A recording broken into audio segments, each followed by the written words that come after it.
Hello, fellow survivors, builders, and explorers. This is Sifa, and welcome back to the Sifacraft server. And first off, let me say that I apologize for the huge gap in content. I've been having some medical problems recently, and it's kept me down. So, I just wanted to get something out to you guys besides server games, and give you a bit of an update on how things are coming along. Not a whole lot is different here. I think you've seen all this already.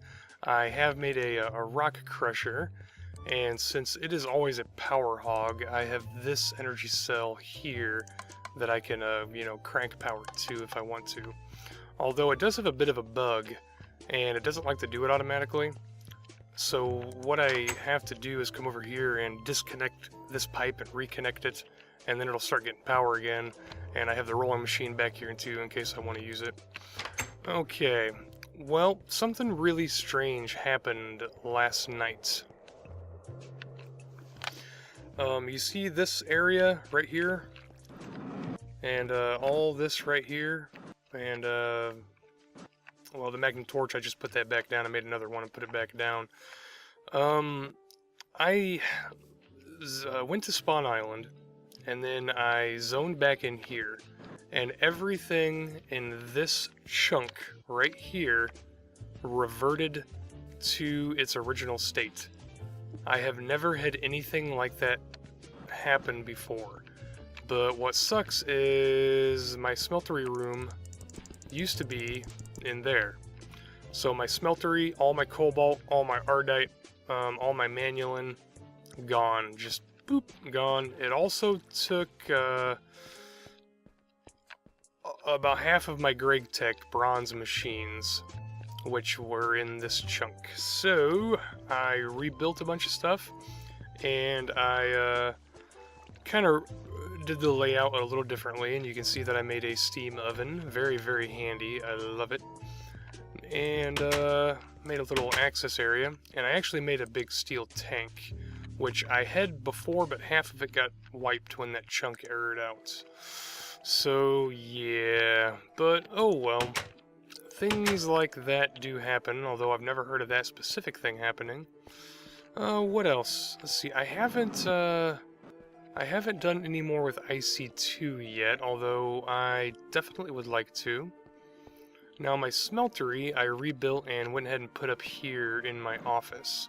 So I got everything back, and of course I had to make all this stuff again. I had to make all the patterns again and all the casts again. No big thing. Let's see here. What else?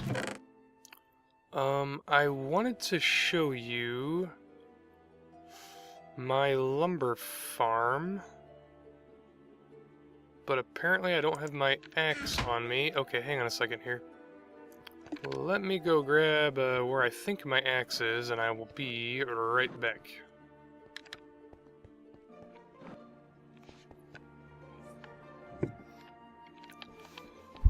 Okay, I found my axe.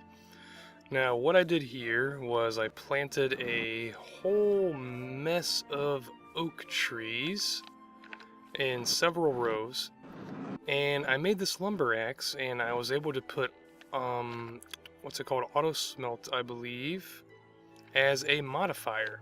So this is pretty cool, and this is probably one of the cheatiest things that I've ever actually done in Minecraft, actually. And be prepared for a frame rate drop. So you hit this guy right here. Ooh, my goodness. Oh, look at that. And I got haste and another modifier slot on this guy. Nice. Anyway, oh, looks like my farm hadn't grown all the way. So the auto smelt plus lumber axe basically means that I get a bunch of charcoal. Oh man, my farm wasn't quite mature yet, was it? Well, that's okay. But you get the idea. It works like a charm, and this is quite nice because my base is completely powered off of charcoal at this point. And I don't do a whole lot of stuff with machines. Not yet, anyway, so I don't really have a need to go any further with it at this point. When I start doing some more Uber things, then I will look at other power options. Unfortunately, solar power isn't an option for me because I'm in Erebus and there is no sky. So, that's something to consider. Okay, I got it all replanted.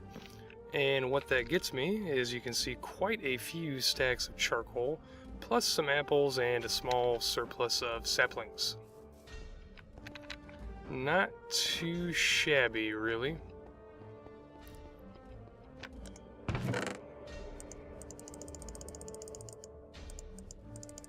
And this is where I store all of my fuel for now. Okay, what else? Let's see. Oh, back here, I believe I probably showed you my potato farm. Well, I made it twice as big, and I also started a wheat farm. So I definitely have a surplus of potatoes. Now, I know that this is kind of boring because, you know, just, hey, regular Minecraft, and we have all kinds of mods in here. Specifically, we actually have Pam's Harvest Craft. And I would like to get into that, and I probably will at some point.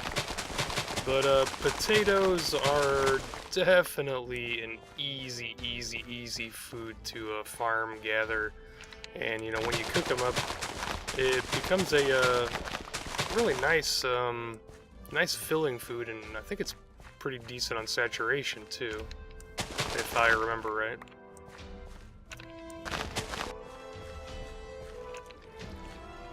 Okay, we got all that done, and you can see that that gives us quite a nice amount of potatoes. Now over here, I found myself in need of wool, so I used some safari nets, grabbed a couple sheep, and started it. And this was actually for a specific project, which I think I will show you next. And obviously I could make a lot more sheep, but I don't want to overdo it. You know, more entities equals more lag, so... Okay, so decent amount of wool. It's not bad. There's certainly more efficient ways to do it. Okay, I think next I will take you to a different location and show you the next project that I'm working on. Alright guys, welcome to the future location of the Sifacraft PvP server games. And this is Red Base. If you remember on the first Sifacraft server, I started to make a PvP zone with 3 bases, very small bases, where we were going to do some competition. Now, on this server, I have decided to step it up a notch. So this is one of 3 bases that will be constructed, and they will all be the same exact layout to keep things even. But this is the Red Base, or as you may or may not know it, as the base for the dastardly Ominous Ink. And while I'm here, I actually am going to swap out this sandstone for some more of the red granite. Hijack recommended that, and I think that I actually like that better. I don't have enough of it on me, but yeah, that is definitely going to look sharp. I'm going to have to go get a little more red granite. No biggie. Okay, let's see how that looks. Oh yeah, nice. That's cool. I did that scheme over a yellow base, and I definitely liked it, and it definitely looks good at a red base. So let's talk about the builds for a minute. You can see that there, you know, it's the central tower, all surrounded by walls, and each wall has a lookout tower. And each base I'm going with 3 different types of block. One, I guess, accent block, 1 primary building block, and then 1 I call it the team identifier block. So in this one, we obviously went with the red granite for the team identifier. I went with different sandstone types for the accent, and the main building block is Nether Brick, and it's different forms from Railcraft. And incidentally, I didn't even know you could do this, but I'm glad I discovered it because, man, it looks really cool. Now inside of the main tower is all of them are going to have 3 floors, or 4 floors total. And in here we'll have machines and things like that, and then each team will be able to booby trap them in different ways. And up here, depending on the game mode, we'll have a flag, planted here for capture the flag and so on. So I'm pretty happy with how it turned out. I think that red base is actually going to be my favorite of the 3 bases. I really like how all the colors go together. Alright, I'm going to do a little bit of touch-up work here, and then I will take you to yellow base. Alright, welcome to yellow base. And I need to do a bit of terraforming. I think that I'm actually going to bring down the mountains a little bit here so the base isn't so crowded. But it is identical, more or less, to red base. You can okay, so the accent block, I actually went with the red sandstone bricks, the E-Masher block. It is an incredibly ugly block in its raw state. In fact, I'll bet you we can find some. Yeah. Right there. Yeah, I think that's a terribly ugly block. But when you put it in brick form, not too shabby. I like it. Now for the primary building block, I went with the umber stone from the Erebus, and it's different types. I'm a real big fan of that. I like how you can do it, and I like how it's bricks and like the stone brick style is a little different from anything else in any of the other mods that I've ever seen. And for the accent block, we have marble from the chisel mod. So pretty cool. I'm very happy with how this one turned out too. And this is the carpet from chisel as well. This is actually what I was needing all that wool for, because this took quite a bit of wool to do this. So, and same thing here. Stairs go up to the top, and there'll be a place up here to put the flag or whatever. And got the quite a nice view of what the zone is like. My render distance is kind of low. I don't know what's going on today. Okay, let me take you to blue base. Okay, here is the start of blue base, and I think it's going to turn out pretty slick. Alright, you can see the primary building block is the basalt brick from Project Red. These are actually the volcanoes that you see popping up in the world. So I think that'll look really, really nice. The identifier block, the team identifier block, is the lapis brick from Tinkers. Now, these are not as expensive as you might think. All it is one lapis, one piece of lapis in a, I can't show you, but it's just one piece of lapis in a crafting pattern with your Tinker chisel and get you this block. And the accent block, I am trying out the factory block from chisel in this configuration. And now the problem that I foresee with doing this is that this is going to be the only block I'm going to be able to use for that accent, because there is no other variation in this color scheme. So we'll try it out and see how it goes, but I think it'll look really nice. And you can see that this base is actually not in the mesa biome. And that's because I didn't do very good planning when I built the other two bases, and I had to push this one over a little bit for the sake of making a proper triangle. And actually I can show you here on the map. Here is blue base, here's red base, here's yellow base. Now it's not a perfect equilateral triangle, but it's pretty close. I would have actually had to push this guy further out into the biome to make it happen.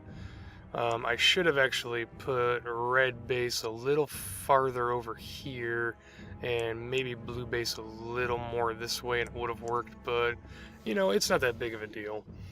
So this is yeah, this is the what I have done so far, and you can see I've been working quite a bit on it.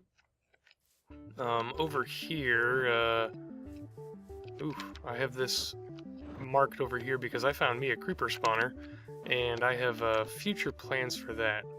But I stuck it over there so that we didn't get any creepers spawning to mess up my my project here. Oh, and one thing I recommend, if you have extra utilities, if you're doing a big outdoor build like I'm doing, these magnum torches are really nice.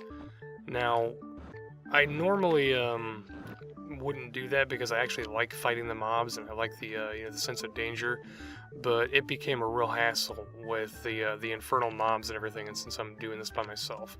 So for the ease of building, I decided to make one of these and kind of carry it around with me from place to place. I think that's about it. There is one more thing that I want to show you that I'm sure is probably not news to most of you, but if it can help one other person out, then it'll definitely be worth me showing it. So let me head back to red base because that's where I have my portal set up at.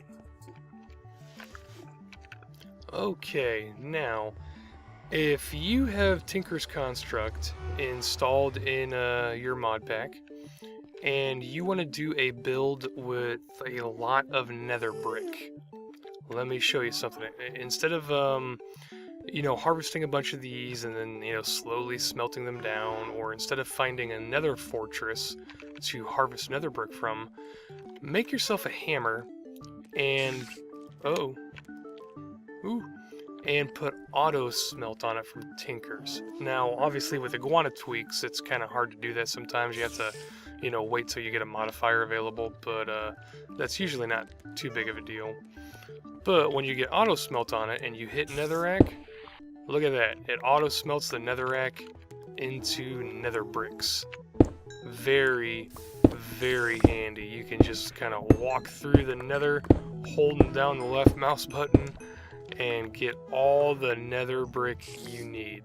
In fact, that's why this whole area is the way it is. I was actually just going through here harvesting a whole bunch of nether brick.